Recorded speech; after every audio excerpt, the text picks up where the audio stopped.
I get it when you're trying to convince a friend that it's finally time to upgrade the office Wi-Fi. You're not just looking at a price tag, you're weighing the risk of ending up with another router that can't keep up with the team's video calls, the endless Zooms, and the cloud-based EMR system they rely on. You're wondering if you'll actually notice a difference or if you'll just be paying for a fancy badge. That's why before I even started testing the MR46HW, I dug through a bunch of forums where IT admins were swapping stories about high-density environments, and I skimmed the spec sheets to see where the promises line up with everyday pain points.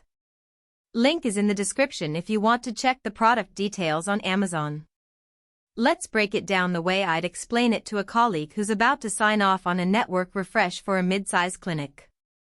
First off, the MR46HW is a Wi-Fi 6 access point that's marketed as enterprise-grade, which in practice means it's built to handle a lot of devices at once without the signal getting choppy. If you've ever walked into a conference room with 10 laptops, a couple of tablets, a wireless printer, and a phone streaming a webinar, you know how quickly a consumer-grade router can start dropping packets.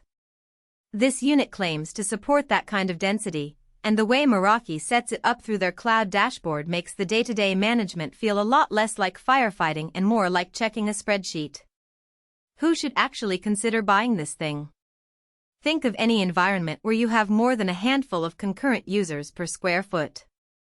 Small to medium offices, schools with computer labs, outpatient clinics, or even a co-working space that wants a clean, centrally managed Wi-Fi solution will get the most out of it. The cloud-managed side is a real time saver. You can roll out a new SSID, adjust power levels, or push a firmware update from your laptop without having to climb a ladder and press a reset button on every device.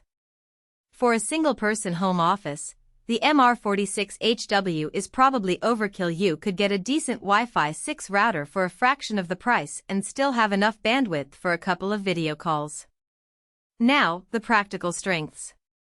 The first thing I noticed during a 2-day pilot in a 4,000 square foot office was how consistently the signal held up when I moved a laptop from the front desk to a meeting room 3 doors down. Even with 8 devices actively streaming video, the throughput stayed within a few megabits of the wired baseline. That's the high-density support in action. The AP uses OFDMA and MUMUMO to slice the airwaves efficiently, so each device gets a fair share instead of fighting over a single channel. The security side is also more than just a WPA2 password. Meraki's dashboard gives you visibility into what each device is doing, lets you set bandwidth limits for guests, and can quarantine a rogue endpoint with a few clicks. In a hospital setting where patient data is a constant compliance worry, that level of control can be a lifesaver. On the flip side, there are a couple of trade-offs that become clear once you move beyond the initial hype. First, the Nolisense version you're looking at doesn't come with the perpetual cloud subscription that Meraki usually bundles. That means after 3 years you'll need to either renew the cloud service separately or lose the remote management features. If you're comfortable running the AP in a more set-and-forget mode, that might not matter, but for most businesses the ongoing cost is something you have to budget for. Second, the physical design is a bit bulkier than a typical consumer router, so mounting it on a ceiling tile or a tight wall space can be a little fiddly. I had to use a small bracket to get it level, which isn't a deal-breaker but does add an extra step in the installation checklist. Another subtle point is the way the AP handles guest traffic.